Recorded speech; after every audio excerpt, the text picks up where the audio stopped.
How you doing? I hope you guys had a beautiful Shabbat. I want to talk to you guys about something very important, something very near and dear to my heart.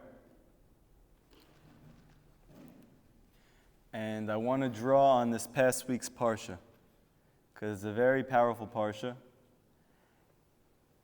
It's called Maseh, Journeys. There's a big question amongst the commentators of the Torah, why the Torah is going to explain 42 journeys. The Torah doesn't waste one word, not one letter. When a mitzvah comes up twice, they have to mean that it explains something different. And they go to every length to explain that every single thing means something. Not a letter, not a word.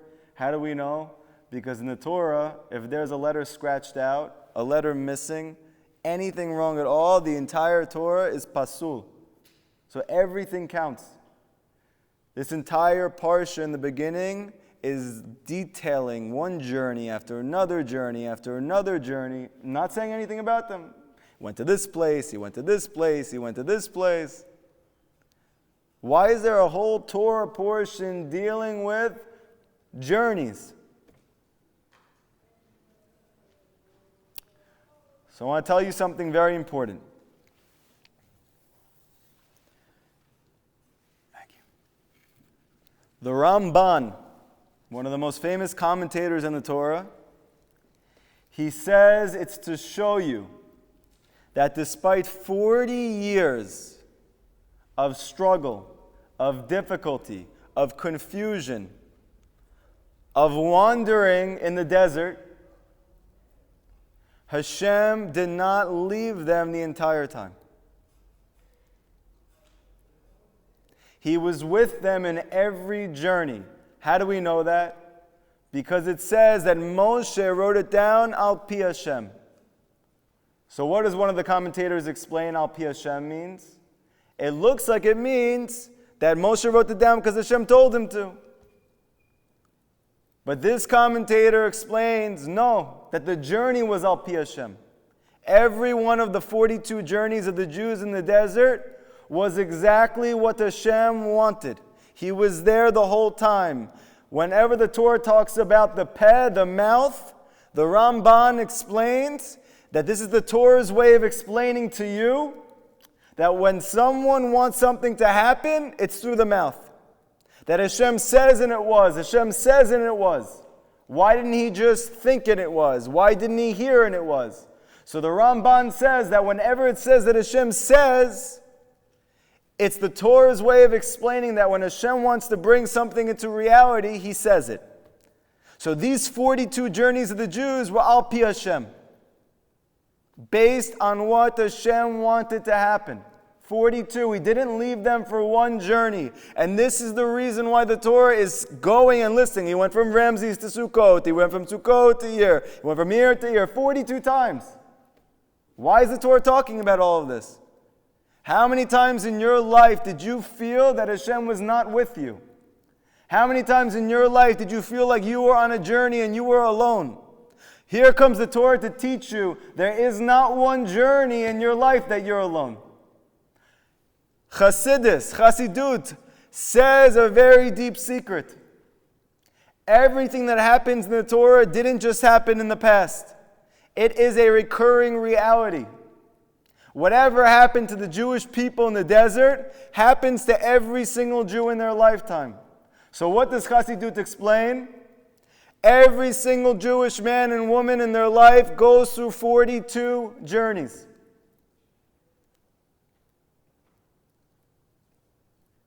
Never less, never more. And even when it looks like there's more or less, it's really only 42. And the wandering in the desert that we feel that we're doing, going around in circles, hitting the same bumps in the road, same frustrations, same losses, same confusions, same disappointments. But every single one of these journeys is al pi Hashem. He didn't give you 41 and then went to go watch the Super Bowl. He didn't miss one of the journeys. He was the cause of every single journey. Where are we going to? Okay, it's great. Our life is corresponding to the Jewish people in the desert. But what was the point of all the journeying? Rabbi Nachman says, when you don't know where you're going, you're in exile. When you don't know the purpose of the journeys, you're in what's called galut.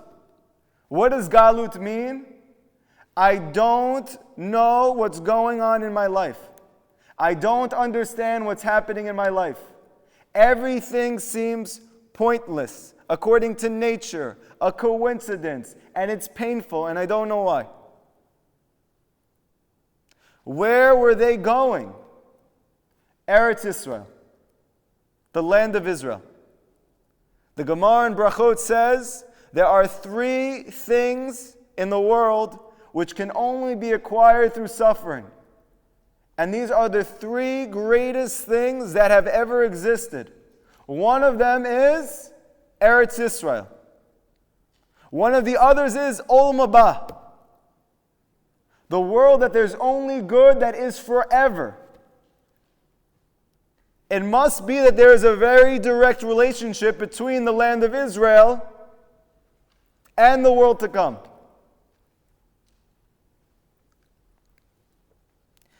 Comes Rabbi Nachman to teach one of the most powerful things that you will ever hear.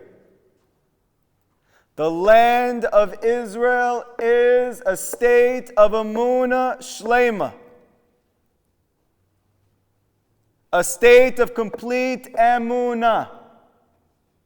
It is a land. Whenever the Torah speaks about a land, it's talking about a mindset, a consciousness. There is a mindset called Egypt, Mitzrayim. Rabbi Nachman says that's the world of coincidence, happenstance, nature. The land of Israel is the mindset that I have a God. That the Gemara says that if you don't live in the land of Israel, it's like you don't have a God. If you live in the land, it's like you have a God. But I don't understand. There's so many Jews who live outside of the land. There's even many rabbis who suggest you shouldn't go until Mashiach comes. How could it be that the Gemara explicitly says, for any Jew who lives outside of the land of Israel, it's like you don't have a God, so tell us all to go? And the deep reason, the deep answer is that the land of Israel is a state of mind. A state that's called Emunah. When you live in that mindset, when you live in that place, it's like you have a God. When you live outside of the land, it's like you don't have a God. Do you know why? Everybody had a Sunday today. Some of you had a good Sunday. Some of you had a bad Sunday. By the way, where does the name Sunday come from?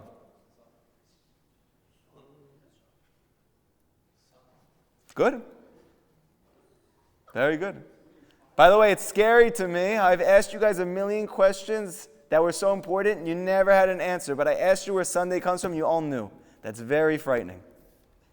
But it's true. It comes from the sun. It came from non-Jewish calendar.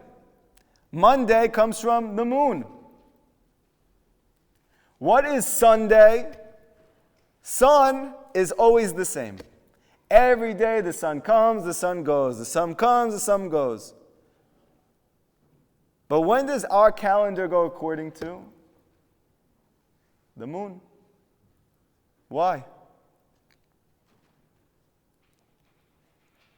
Because the Torah is teaching you something very deep. There is no such thing as things are just happening. There's no such thing as the sun comes and the sun goes. There is only such a thing as Hashem decided today to bring the sun, and tomorrow He doesn't have to. But He's been doing it for thousands of years. He made an active, conscious decision to do so. When you think the sun is going to come up tomorrow, because it has to, you're living outside of the land of Israel.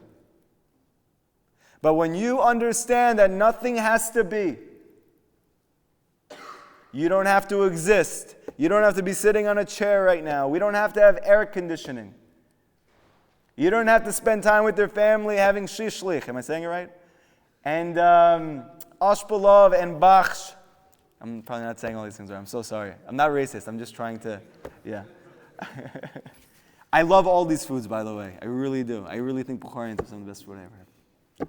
Sorry, when you grow up eating gefilte fish, it's a huge upgrade. It's hard to even possibly explain to you guys. Even that is like being in the land of Israel, that you go over Bukharian's home and you just have some delicious, whatever they're making, it's all good. Meat on a stick. Okay. But when you understand nothing has to be and only is because Hashem wants it to be, that's called being in the land of Israel. The land of Emunah. What are these 42 journeys for? They're to take you to the land. People always say, I don't understand, why is Hashem doing this to me? I'm trying the best that I can. Right? No, I'm not the greatest person in the world. No, I'm not the nicest person. No, I'm not the funniest person. No, I don't go to every Torah lesson I can go to. No, I'm not always praying like I should. Yes, I'm still doing almost everything it says not to do in the Torah. But I'm trying. Why doesn't Hashem have any compassion for me? Why aren't you helping me? The answer is He is. Emunah. Because everyone here is trying to get to a certain place, a physical place. Marriage, children, jangi, money, babki, whatever this is, bubkis, okay? And you have beautiful homes, drinks, clubs, whatever you're into. What's the issue? There is no greater good than the land of Israel.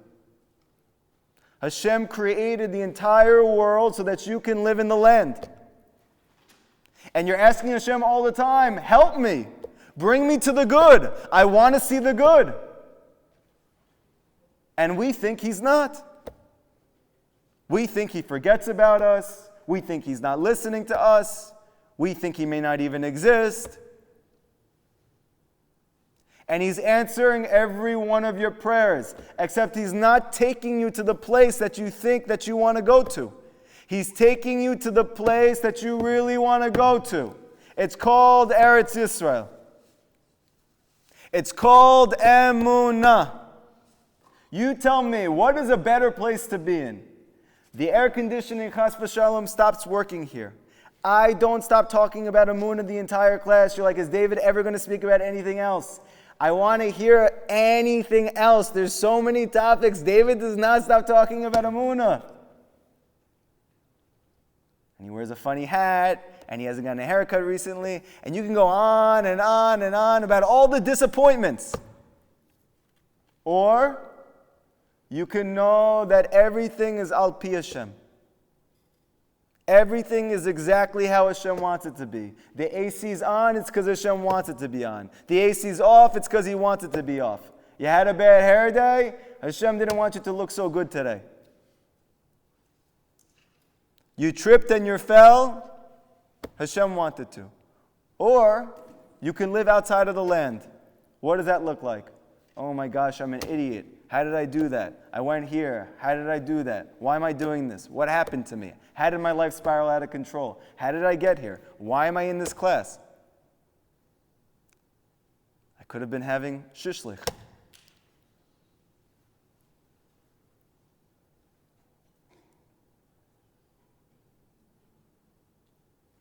Rav Shalom Arush says, it's based on Chazal, that Gehenam and Ganeden, the place of ecstatic pleasure. Many people don't know this. What does Eden mean? Eden means ecstasy. Not the drug that you guys have. Oh, I'm not going to say anything. Ecstasy that's natural. Ecstasy that's spiritual. Ecstasy that's not dependent on something going a certain way. You're just in a state of ecstasy. That's called Eden. It comes from the word intense pleasure. What's the Garden of Eden? It's that state of reality, that you're always in that state of inner ecstasy. What's right next to it? Gehenam.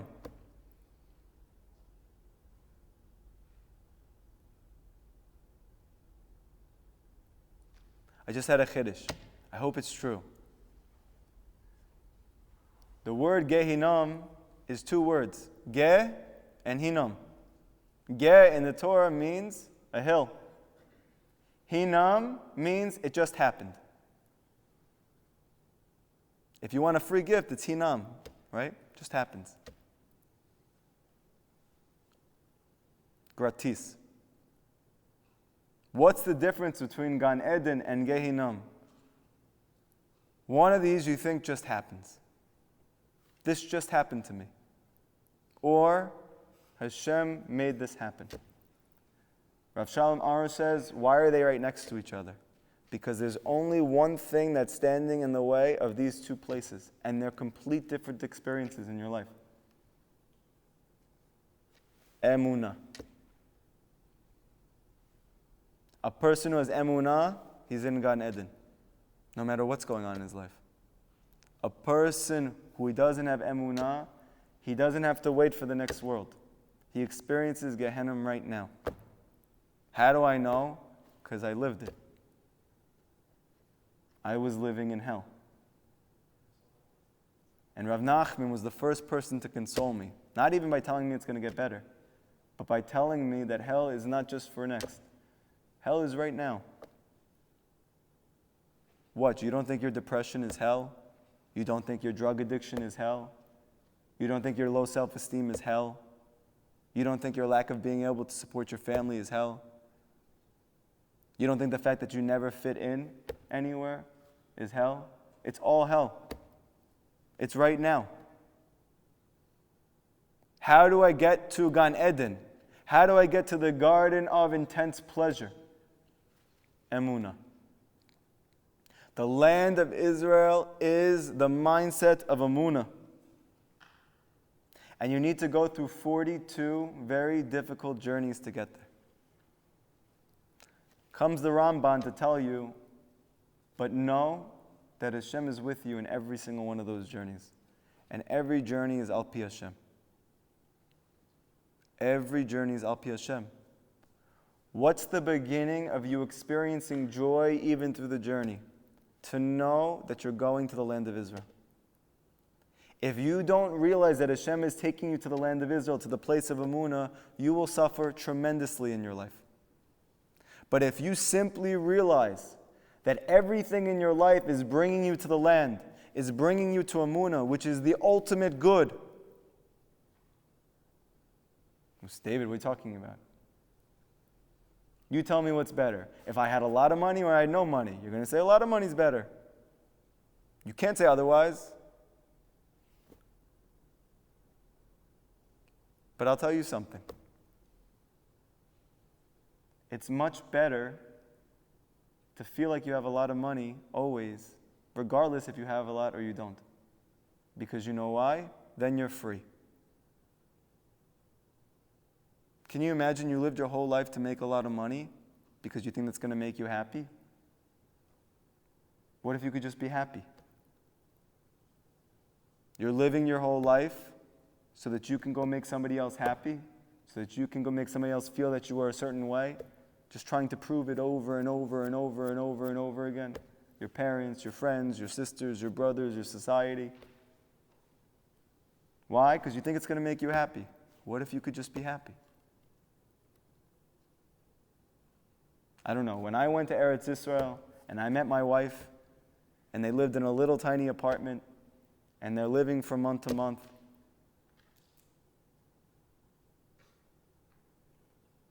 and they barely have money to do anything. And they're the happiest people I ever met, by far. I never met happier people than my wife's family. But I don't understand, everybody in America is trying to have a certain job and starting to get some money. I thought you need that to be happy. And they're by far the happiest people I've ever met. What's the reason? Emunah. They believe everything's from Hashem. Everything.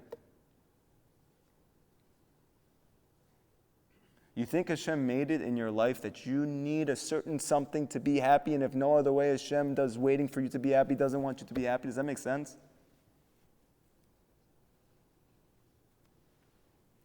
The key is to know where you're going. You're going to Umuna. You're going to the land of Israel. Just by knowing that, you feel better. Rabbi Nachman says every time you get up in the morning, you should think about Olam Haba. Olam Haba? Why am I thinking about Olam Haba when I got up? Because if you forget that this world is a means to an end, then you forget the purpose of your life. And if you forget the purpose of your life, you immediately become sad, confused, angry, scared. But just by knowing the purpose, you're excited. What happens when a person goes to the gym? He's lifting weights, he has his headphones on, he has his pre-workout. If he's Oreo, he's taking steroids. You guys can tell by the guns over there. I'm just kidding. And he's pumped to go to the gym. Why? He's ripping his muscle fibers. He's literally tearing his muscles. If you did it by accident, you would go to see an orthopedic surgeon. This guy's doing it for fun. Because he knows it's going to bring him to a greater good. That he's excited to do it. He's pumped to do it. He's looking in the mirror.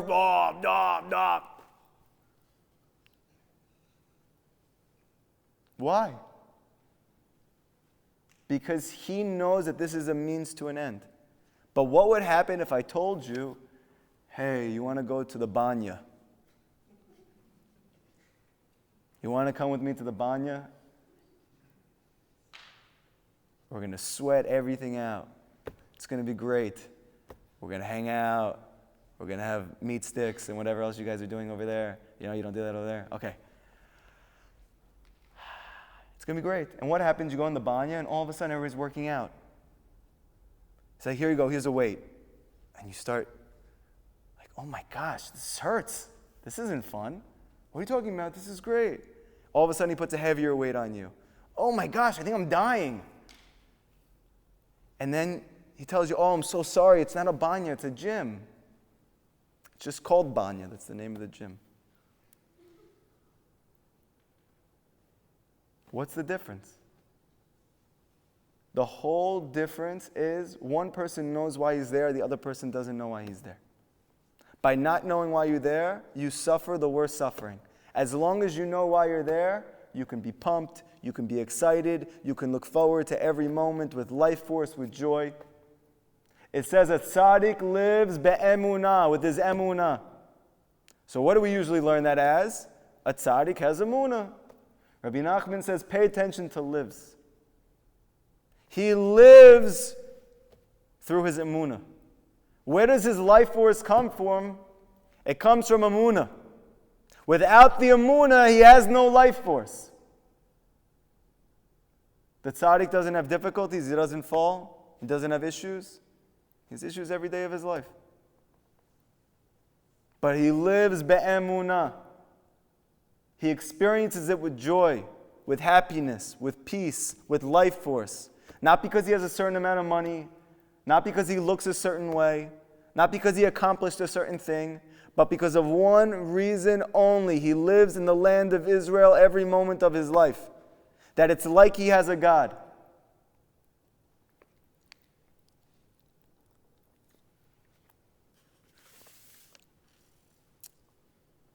There's a pasuk later on in the Parsha. By the way, you should know whenever you look at the whole Torah now, the whole reason is to get us to the land. The entire Torah is getting the Jews to the land of Israel. If you understand that now, you're going to understand everything that takes place in the Torah. It's all to bring the Jewish people to the place of Umuna. How do we even know that? There's an explicit midrash on Shir HaShirim. The deepest text in all of Tanakh. It says that on the mountain of Umuna, the Jewish people are going to sing. What's the mountain of Umuna? Rashi says explicitly that when Mashiach comes, he's going to bring us first, all the Jewish people, to the land of Israel, to a mountain called Umuna. And he's going to show us that the reason we're here and what we're experiencing, it comes only from Emunah. The reason we got to the end of the exile and we saw the redemption is because of Emunah. And not just that, the land you're looking at is Emunah.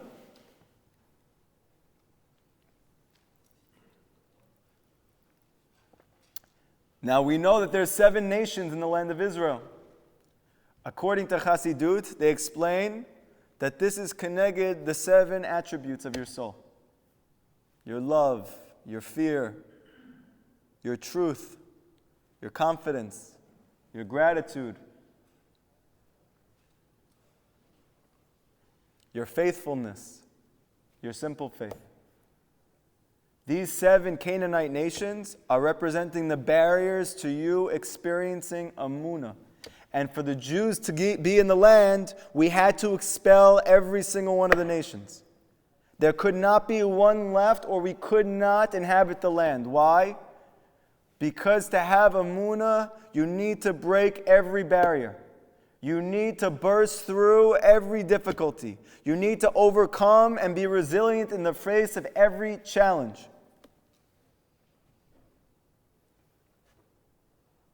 And what does the Pasuk say? That if you leave one of them there, if you leave one of those nations there, if you don't rectify one part of yourself, it is going to gouge out your eyes, the Pasuk says. So that sounds very scary. But the Ramban says it's talking about your spiritual eyes. That you're not going to be able to see reality if you leave the Canaanite nations there. If you do not break through and overcome every obstacle in your life, that obstacle itself is going to gouge your spiritual eye. And it's going to make you blind. Blind to what? That Hashem is all that there is. It's only Hashem. It's only ever been Hashem. It's only ever going to be Hashem. That mind's eye will be gouged out if we do not kick all of those nations out first. And only then we can settle the land.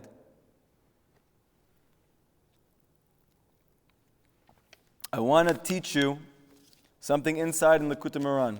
Usually I don't do this in the class. This is one of the most important pieces of the Torah that ever was. Never has it been more important than in our generation. They made a song out of this. But I want you guys to hear it inside. Because we all need it. Ki yesh shnei hastarot. There's 2 types of concealments in life. U'shehashem yiparach nista ba'astar achat. When Hashem is hidden in one concealment, gam ken kashem me'od lamatzo. It's very difficult to find Him. Ach apal piken. Kishehu nista ba'astar achat. However, but when He's only in one concealment, efshar ligav lachator ad shimsa oto yiparach. You can toil and you can work and you can sweat until you find Him in that one concealment, even though it's very hard.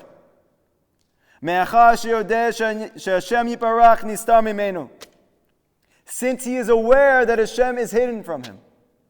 Right? In the one concealment, even though it's very difficult and even though it's very painful because you don't feel Hashem, you realize Hashem is missing. You realize something is wrong. That you don't feel good. You don't feel Hashem.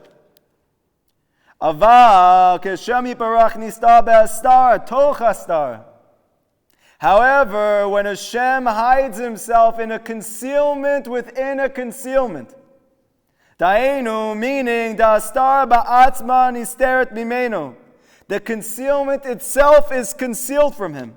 Daenu she'enu yodea klal she'Hashem yiparach nistar mimenu. He doesn't even know that Hashem is hiding. Then it is literally impossible at all to find him.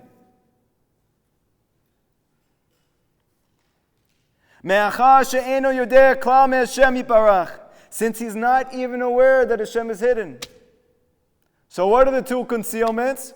One, Hashem is literally hiding from me. But at least with that, I know he's hiding, so I can run after him. But what happens when I don't even realize he's there? Then I have two concealments. He's hiding, and I don't know he even exists. I don't even know he's taking care of me. I don't even realize he loves me. And now you're in a double concealment. And Rabbi Nachman says in that place you can't even find him. This is the pasuk that speaks about the final generation before the Mashiach comes. And I am going to hide myself on that day. But the terminology is very weird. Haster, hastir. I'm going to hide, I'm going to hide. Say it once. The answer is the final concealment is a double concealment. Hashem is going to be so hidden in our generation, you're not even going to realize he exists. Let alone in past generations where you're looking for him and you just don't find him. In our generation, you don't even realize he exists. Dayenu shaster star. You don't even realize Hashem is hidden. And then, bavadai, for sure you're not going to find him. Why? Because you don't know he's hidden. And after that you know, you're going to look for him. But a person who doesn't know, he's not going to look.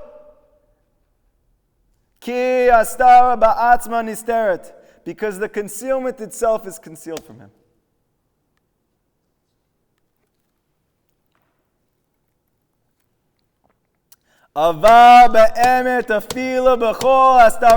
However, in truth, even all of these concealments, even in a concealment within a concealment,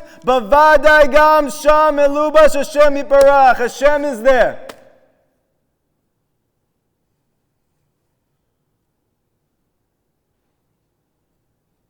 Because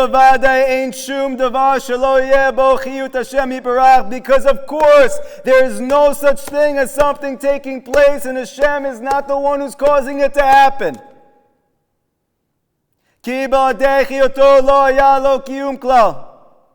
Because without the life force of godliness, that thing can never take place.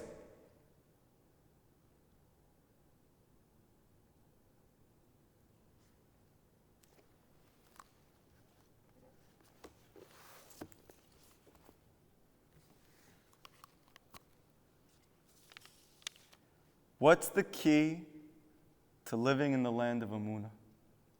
You have to first know one thing. Hashem is there. Hashem is there.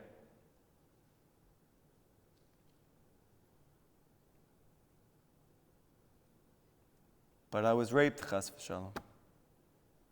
Hashem is there. I was abused. Hashem is there. I came from a broken home. Hashem is there. I spent 15 years in prison. Hashem is there. I've been addicted to drugs. Hashem is there.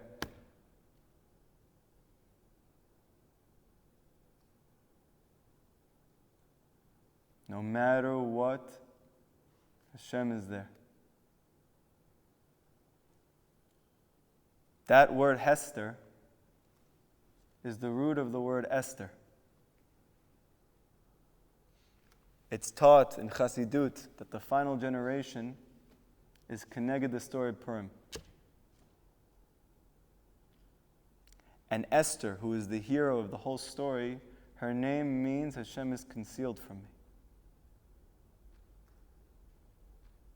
And in the entire story of Esther, you don't hear Hashem's name once. Bevadai gam sham. But it has to be that Hashem is there. In the beginning, in the middle, in the end. And in fact, they explain that King Achashverosh, whenever it says king, and it doesn't say Achashverosh, it's referring to Hashem in a hidden way. And you want to know even deeper than that? Rav Ginsburg says, and even when it says King Achashverosh, it's still referring to Hashem. Ein od milvado. There is nothing else besides Hashem.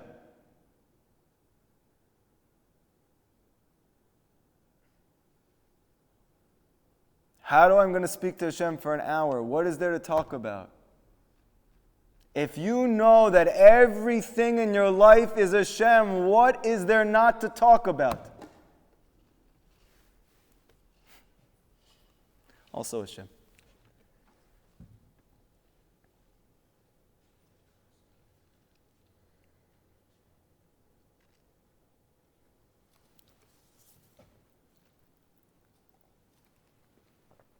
How do you peer through the concealments? How do you break through the barriers? How do you pray for that thing that you've always wanted to, but you're afraid to, because you don't want Hashem not to answer? You don't want Hashem not to hear. You don't want to be let down. I've told this story multiple times. Bezrat Hashem, I will tell this story the rest of my life. And if you heard it before, please listen again. And if you have not heard it, please listen.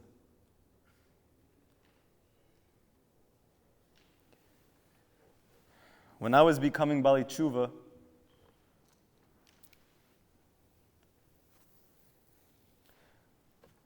I left behind everything.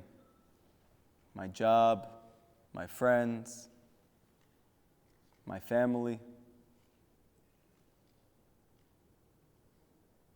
All alone.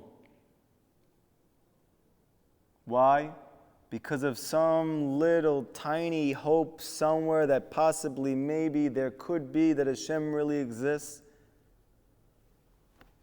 And He really loves me. And I'm really His son. And He really does have a plan for me. And things in my life could really work out. And I'm fighting and I'm scratching and I'm clawing to find out if what I think is true. But you can never know. And I'm struggling tremendously, struggling until one day, I see this book, Likutei Moharan. And you know in those movies, like when the halo is shining and everything is going on, it wasn't exactly like that, but it felt like that.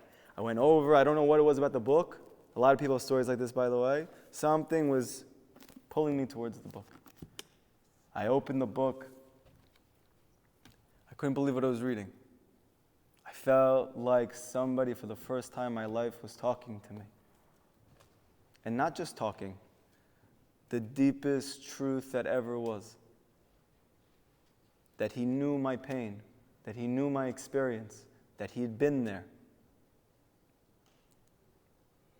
There is a Torah, it's called Torah Zion. It is the 7th Torah of Likutei Moharan. This Torah is, Bezrat Hashem, we'll do it together, one of the most powerful Torahs that ever was, and the foundation of this lesson that we're teaching today. Rabbi Nachman teaches there that the land of Israel is the concept of Umuna, like we're saying tonight. It's the concept of miracles, above nature. The land of Mitzrayim is the place of nature. And that the land of Israel, of Umuna, is the land of tefillah, is the land of prayer. That prayer, miracles, the land of Israel are all one concept. And what does he say there? He says that if a person believes in his heart, in his soul, that Hashem will do a miracle for him,